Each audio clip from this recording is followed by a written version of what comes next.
Hi, this is Kermit the Frog. Fascinating. I'm Captain Kirk. Magic is always there, as long as we keep looking for it. Engage. What does God need with a starship? Thank you, love you. Mwah. I protest. I am not a merry man. Places, please. And here we go. Down at Fraggle Rock. Welcome, doozers and Kari, trash heaps and things, to episode 153 of the MuppeTrek Podcast. I'm Steve. And I'm Jarman, and we're on a journey across the stars to compare and contrast the creative worlds of Jim Henson and that old Gene Roddenberry. What started as reviews of The Muppet Show and Star Trek the original series has expanded into outer space. And this week we have Fraggle Rock episode Boober's Dream and Star Trek The Next Generation episode The Ensigns of Power. But before we do that, Steve, you know what I want to do? Ooh. I want to rock. There are all kinds of gems, jewels, and geodes in this world, many of which can be found in Fraggle Rock. And this week's gem is celestite. Ooh. Well, it's from the Latin word celestis, which means heavenly, which it gets its name due to its pale white to light blue coloring. The largest deposits of this, while found all around the world, the biggest ones are found just over the border from me in Ohio, where crystal-lined caverns have been found ranging up to 35 feet in length, just covered with these bastards. While beautiful, they are soft and very, very fragile, so they really aren't suited for jewelry or being cut. So sometimes they're polished, but that's why they end up in a lot of rock collections as rocks and not as gem and not as, something polished or anything. So that's celestite, and that rocks. I would take a look at them, folks. They're very pretty. I can see why people collect them and why they call it celestite. That is really pretty. Never heard of that before. Thanks, Steve. Bam. What's going down on Fraggle Rock? Doc and Sprocket are up late talking about bad dreams, where Doc reveals that he's had dreams of these little furry things with tails running through his house. And Sprocket tries to tell them that he's not dreams. Doc, meanwhile, pulls out some books about interpreting dreams, taking guesses at what it means before finally settling down to sleep as Sprocket barks at a wall. Meanwhile, at the beginning, Gobo retrieves Uncle Traveling Matt's postcard, and Wembley and him talk about how Boober is just kind of a drag. Wembley wakes Boober up from a dream, and Boober reveals that he has a terrible reoccurring nightmare about a character named Sidebottom, who's, I think he said, a giant green potato with fuzzies and had all these crazy descriptors for him. They go to see the trash heap to get some advice about what they can do, and Marjorie tells Boober that he either has to face his dreams or never sleep again. It's Freddy Krueger rules. Wembley incepts into Boober's dream and meets Sidebottom, which is simply Boober's fun side that he keeps buried inside of him and does not let out. We get a really upbeat song, Boober's Dream is the name of the song, with singing and dancing doozers and flying, all sorts of crazy fun. Wembley, a Gorg. Wembley is led astray by Sidebottom as Boober calls from far away, and he is made to give the solemn oath of the Fraggles to bring his friends back to visit him. I love that they brought back the solemn oath of the Fraggle. I was so happy. The two awake. Boober hates what happened, but Wembley loved Sidebottom. In the rock, the others are playing Freeze Fraggle. Boober suggests they do something boring, and Red says, yeah, like read Uncle Traveling Matt's postcard. That bitch.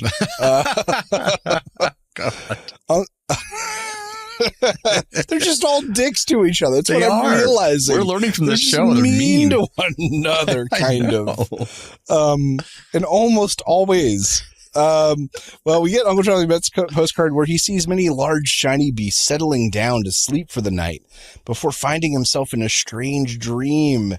And he's watching the Dark Crystal. It was very exciting. The others back at the rock take interest in Sidebottom and also want to force incept Boober's dream. And Wembley reveals that he made the solemn oath of the Fraggle. Okay, Boober agrees. He makes everyone else make the solemn oath of the Fraggle that this is the end with Sidebottom. This is it. They end up incepting or like dreamscaping together.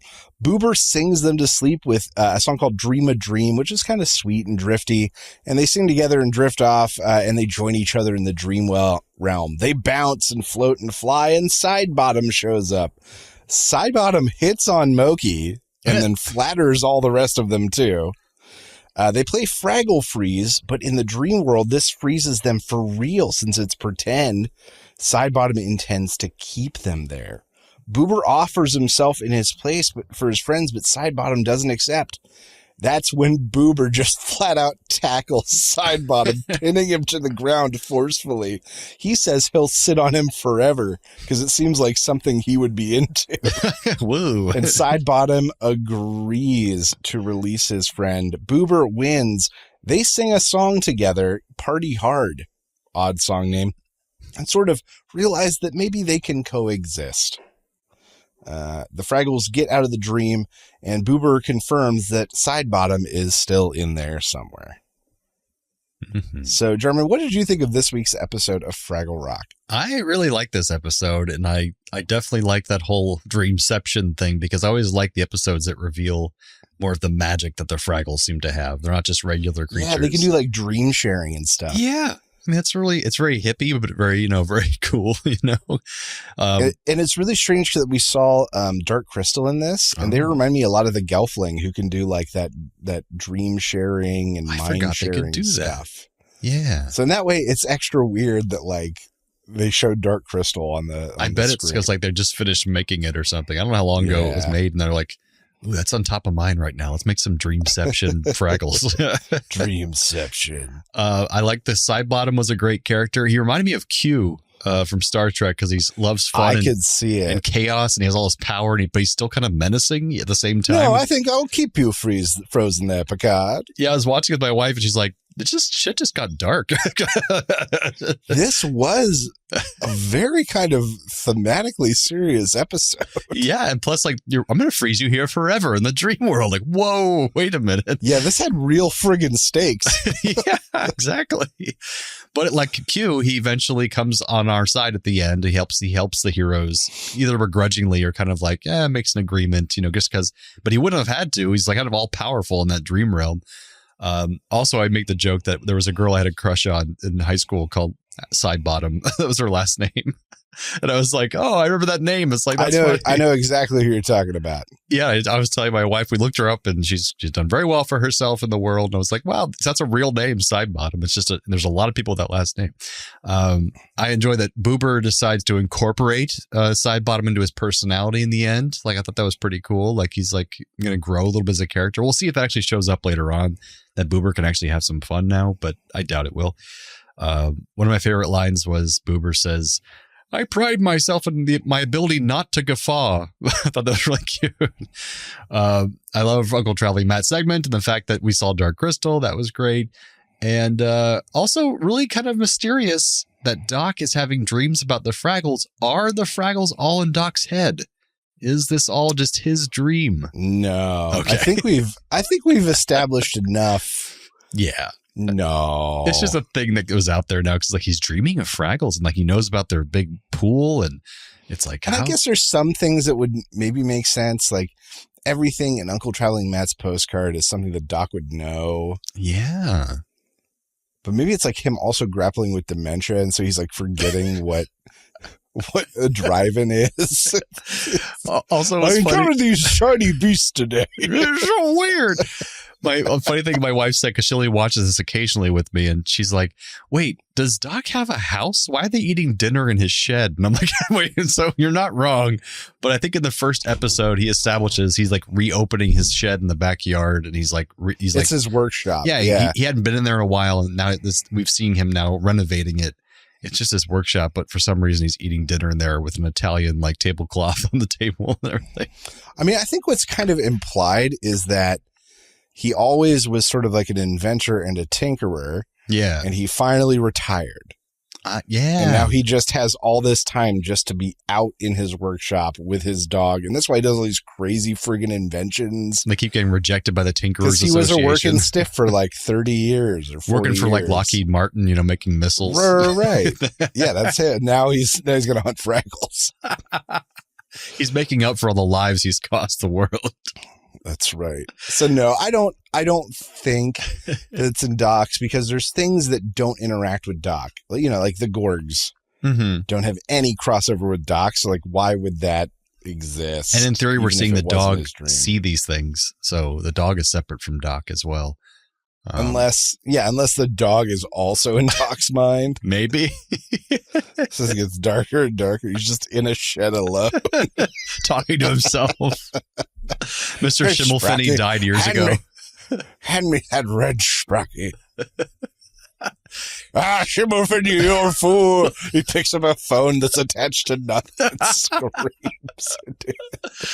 Doc is insane. We are destroying someone's youth, Fraggle Rock, right now. He's been driven to madness by all the missiles he's built for foreign countries and fascist regimes. The guilt finally got him. Got the best of him.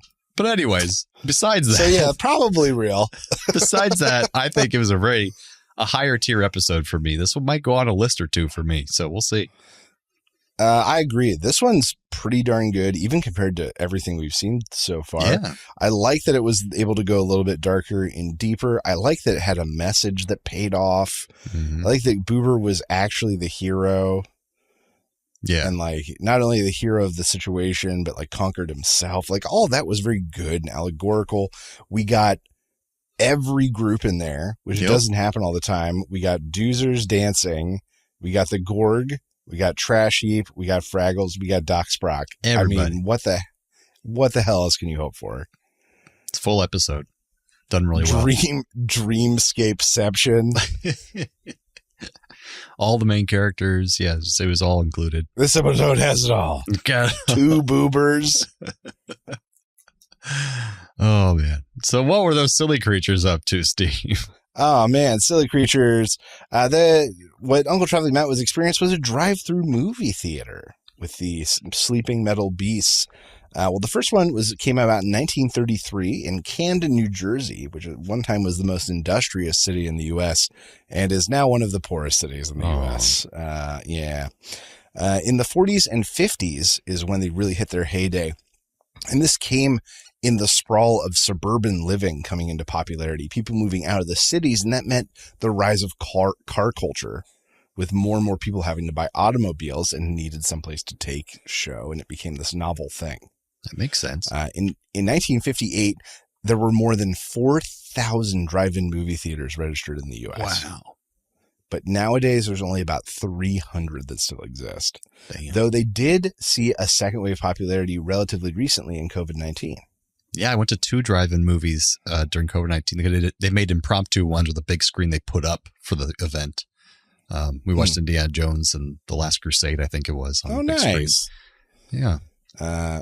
Little factoids here. The very first movie shown at a drive-in was called Wives Beware in 1932.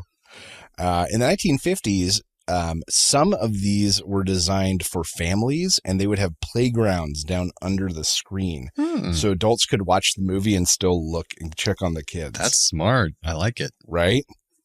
And the largest drive-in that ever existed was Pride's Corner Drive-In in Maine, which at full capacity could fit 3,000 cars. Cars? 3,000 cars? 3,000 cars. What? That seems impossible. It does. They're nuts up there. Maine.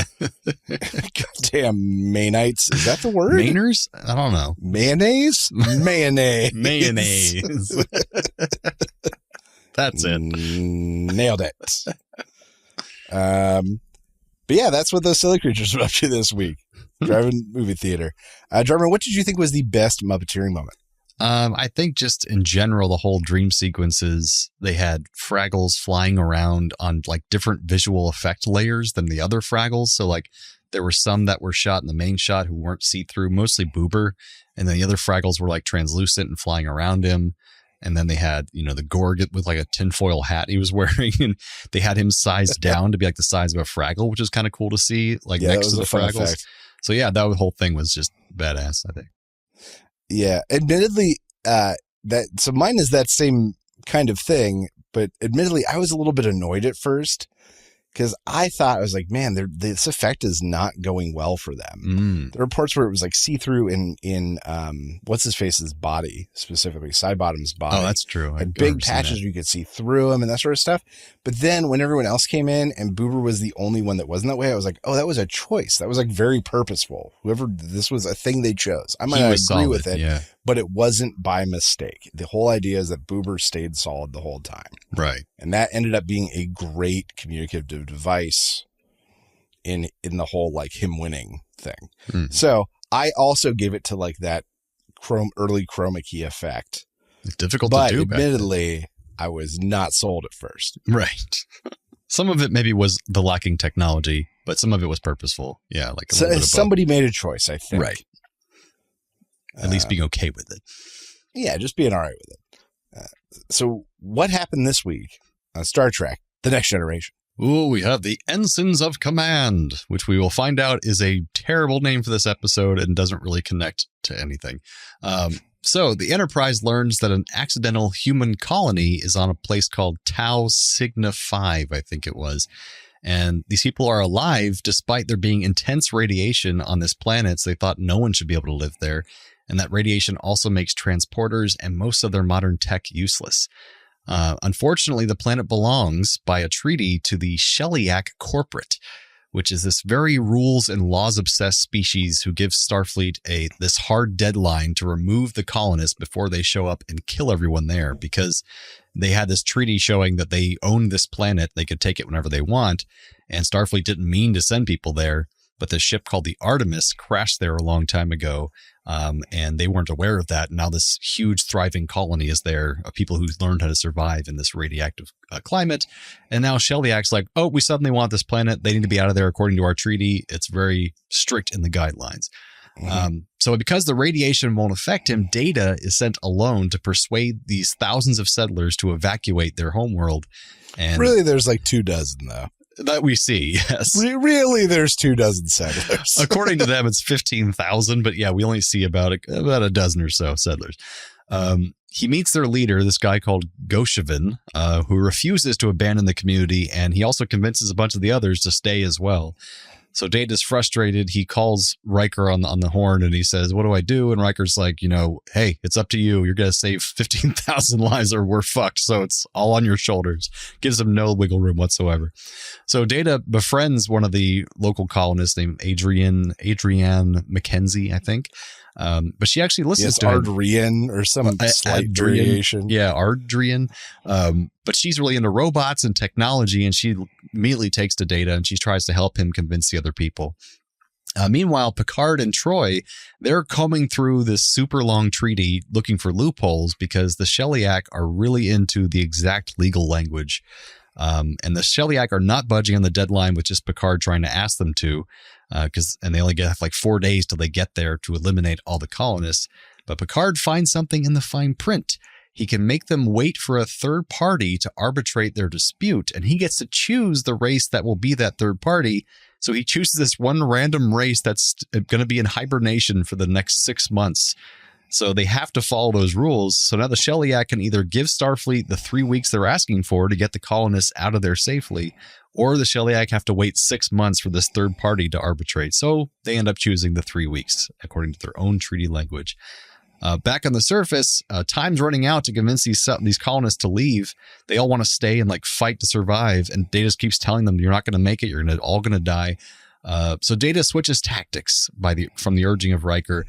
He does a show of force, and he demonstrates that he can easily take out a bunch of their guards with his limited technology of a phaser and even destroy part of their settlement.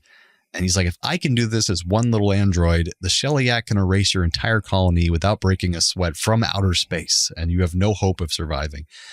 So that finally convinced the colonists to leave the colony, even Goshevin, their very stubborn leader. And now that Picard has secured this time window, Data will get everyone off the planet, and he says goodbye and smooches Ardrian as well at the end. So Data gets some action as well. And that we have the Ensigns of Command. So Steve, what do you think of this episode? Okay, so some things I liked. I love the Data musical opening with him playing the violin. Oh yeah, I didn't mention that. and I like the sort of lesson of them telling him, don't explain your failure before you failed. Right. He warns him it's going to be a bad moment. concert because he has no feeling or emotion. Yeah. Yeah. I kind of dug the it's a mission only Data could do. If anything, I'm surprised we haven't seen this more. True.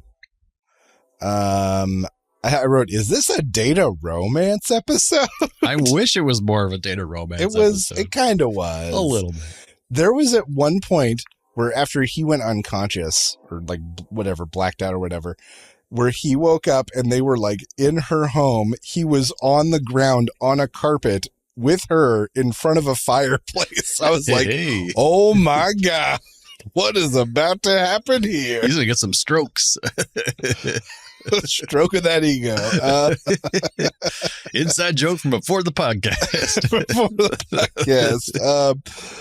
I liked the introductions of the Shiliak. Do we ever see them again? I don't think so. They were sort of portrayed like the way they were portrayed is that they are a big enough threat that the Federation plays ball with their nonsense. Like that's kind of how I read it. Yeah. And it was just weird to set up such a big thing then. It makes them seem like they're kind of like insular and they don't get involved in many things, but I would love them to bring them back as like an enemy, as like a weapon against another force where they could say, oh, we need to turn the Shiliak against them with legal contracts because Shiliaks are a pain in the ass. Like, right. How great would that be? Yeah, that'd be a fun way to like bring them back. A new Star Trek procedural show, Law and Order style. With Shiliaks. With Shiliaks and Starfleet as like the officers. That would be fun. Good A and B plot, both working the same problem from different angles. Yeah. Both had different big stakes. From an A plot, B plot perspective, this was an incredibly successful episode. Yeah, they don't always twine together that well. That's true. And then my final note for likes is Data going to have to cap a Goshevin? Almost. I thought he killed those guys first. I was like, whoa. Yeah, I was like, whoa. he just stunned them. I was like, okay, all right. Some dislikes. The Data starts a revolution thing. The whole episode felt sort of incredibly choreographed, and because of that, boring. And it just felt like nothing was progressing. The Shiliak was always coming. They were always on their way. And so there was no immediate force. So because of that, they're like, man, we got 3 weeks to figure this out. That didn't make for like a compelling. No time. Yeah. Right. If anything, I wish the Shiliaks had gotten there earlier and done maybe something instigatory that drove the story, just given it some more pressure than what it had. But because of that, the like revolution thing was just kind of able to play out in this very on and on way. So I don't know. The pacing had issues, but this was a very successful episode. It's weird because like, as I get older, maybe I've always liked this, but I liked that there wasn't some impending doom threat and that it was just an episode full of politics, diplomacy, and like, we got to talk this out. It's not a life or death situation just yet. We're going to figure this out. And I just like that kind of sitting in that little moment. The next episode could be that, and I'll be happy with that too. But I like there's one episode where it's like, okay, there's not life or death stakes at the moment, but it could get there if we're not careful. And showing how the inner workings of Starfleet kind of diffuse these situations before that can even get to that point. And I kind of like that occasionally, but you're right. If every episode was like this, then I'd be like, the show's pretty boring. But I like that a one or two every once in a while are kind of like, okay, we can figure this is how Starfleet does their shit. And I love that. But also I love that it's a data-centric episode. And you also get to have Picard doing those negotiations and diplomacy. And my favorite moment, I was laughing more than I probably should have when he he basically hangs up on the Shellyak, and after he shows them the makes them call back. Yeah, and he's like, they're calling back, and he's like, Captain, they're calling back. He's like, and he walks over to the plaque that says Enterprise, and he's like, rubs some dust off. Dusts it. Yeah. And then he finally calls them back, and Riker's like, you're enjoying this, aren't you? And he's like, you're damn right I am. And I'm like, I love that so much. It was Picard being the most Picardian he ever is. Beautiful. But yeah, I like Data kind of just like how Boober kind of grew a little bit, but also Data kind of figuring things out in his own, being more creative. And as I said earlier with you, I think I wish him and Ardrian had a little bit more romance. That would have been great. It was kind of just like more friendly than anything. Like they were little kids, you know, having a little crush or something. I don't know. I think for me, it's like a solid upper middle episode, but maybe it's a little less for you. I'm not sure. I don't know. Like, if anything, I think this one's going to fall kind of dead center. Yeah. Because while there were certain aspects that were really, really successful, the pacing was just more of an issue for me than it was for you. I could see that. Totally fair. Trek facts for this. We got some fun ones, some weird stuff too. The shuttle Onizuka, which Data wrote in, they said Onizuka on the side, was named in tribute to astronaut Ellison Onizuka, who was killed in the Space Shuttle Challenger in 1986. The same month as when I was born, actually that happened. The Shellyak costume is the same costume used for the alien Armus in The Skin of Evil, the episode Tasha Yar dies in. It's just not covered in oil like it was in that episode. They cleaned it off and used it for this. And the voice of the Shellyak was Mart Chesney, who also voiced Armus in The Skin of Evil. So they kind of just brought back Armus and cleaned him up for this episode. The phrase Ensigns of Command is from the poem The Wants of Man by John Quincy Adams. In the context of this poem, the term ensign means a flag or a symbol, not the Starfleet rank, which still doesn't really make a lot of sense for this episode. Like the flag of command, the symbol of command, it doesn't work for this episode. During filming, the entourage of the Dalai Lama visited the set and had pictures taken with Brent Spiner in his Data costume during this episode, which is really random. There's a picture online you can look at with the Dalai Lama with Brent Spiner. It's really strange. That was during this episode. The Shellyak vessel is also a reuse of the merchant cargo ship from Star Trek 3, The Search for Spock, which we just watched on the podcast. O'Brien, in the very beginning scene with the band, the quartet or whatever, is playing the cello on screen. And this skill is not seen again through all of Star Trek, although it is discussed by characters saying that he knows how to play the cello in a Deep Space Nine episode or two. So that does happen. This is the weird one. So I don't know if you noticed, but the Severin or Goshevin guy, his voice sounded really weird and off, like it was dubbed the whole time. Did you happen to notice that? There were moments in the crowd scene specifically, like when they were pulled out. It feels like they had some sort of miking issue in the wide shots. That's what I thought at first, because it was just him out by the fountain. There was a lot of people. Yeah, it was like these big, 10 people spread out. I was like, oh, they had to pull out and something failed. And then I noticed that all of his lines were like that. And I'm like, they can't all be like, there's something wrong here. So apparently he was completely dubbed over by a different actor. Not a single one of his original dialogue was used. So according to Paramount's public records, actor Granger Hines, who played Goshevin originally, according to Paramount, he was unhappy with his performance, so he requested his name be removed from the credits, and all of his lines were subsequently overdubbed by another actor.